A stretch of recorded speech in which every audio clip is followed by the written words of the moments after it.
Hello, Rob McNeilly here again, and welcome to day 15 of our free 4-week problem, Connecting with Solutions in Hypnosis.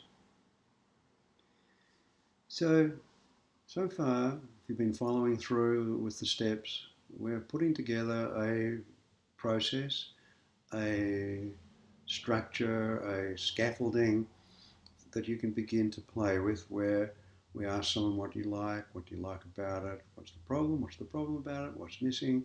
Here we go, here comes the hypnosis. Let's get into the experience that you like. We invite focus, we invite absorption, we comment about what's going on,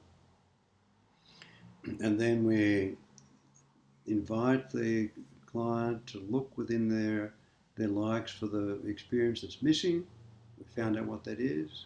We know it's going to be there in the likes, it always is.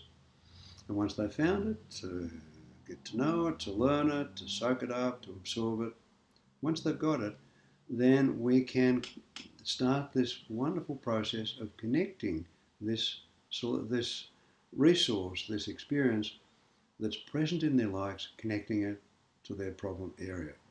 And we can do that either by saying this is the same as that, we can ask how is this like that, or we can invite them to notice that when they first learned to do what they like, they had some trouble. Learning happened, now they like it, so the same organic learning process can happen with the resolution of their problem. So once we've done that, we've got really completion of the process of the connecting with solutions in the hypnotic experience.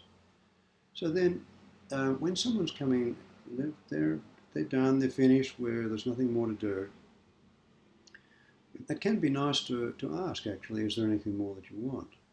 Because sometimes there may be something we've overlooked or something else that they're wanting as well. So it's nice to ask, is there anything more that you might want before we finish? And if they say no, then all we need to do is invite them to come out of hypnosis. And it's not like a process of going through some formal ritual of counting or walking up steps or saying, sir, every time you do, there's going to be more and more alert and wide awake and blah, blah, blah. It doesn't have to be anything like that.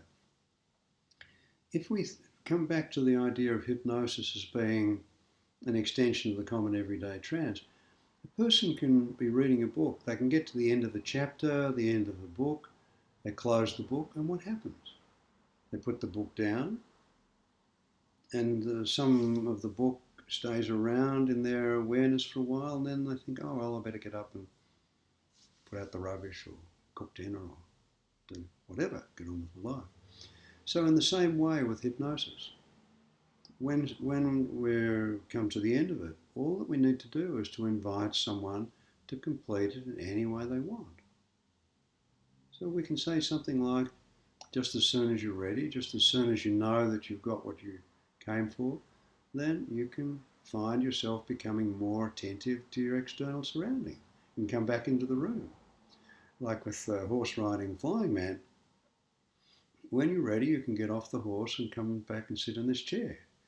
No big deal. It's just a matter of inviting someone to take their time, find their own way, and for us to just sit patiently and expect that they'll come out of hypnosis pretty readily. So, see what happens. Here's the exercise. When you get to the end of a session, hypnotic session with a client, they've made their connections, make some kind of everyday, ordinary kind of invitation to complete what they're doing. And when they've done that, they'll know what to do. They've had their eyes closed. We can say, when you're ready, you can let your eyes open, take your time about that. So it's just an invitation to allow the client to do what they need to do to complete it, and then we're done. So, if you would, after you've tried that, leave a comment below or send me an email privately. So thanks for staying the course with this, and I hope you're enjoying the easy steps and finding it's not too difficult to cope with how easy this is. and I'll see you in tomorrow's video.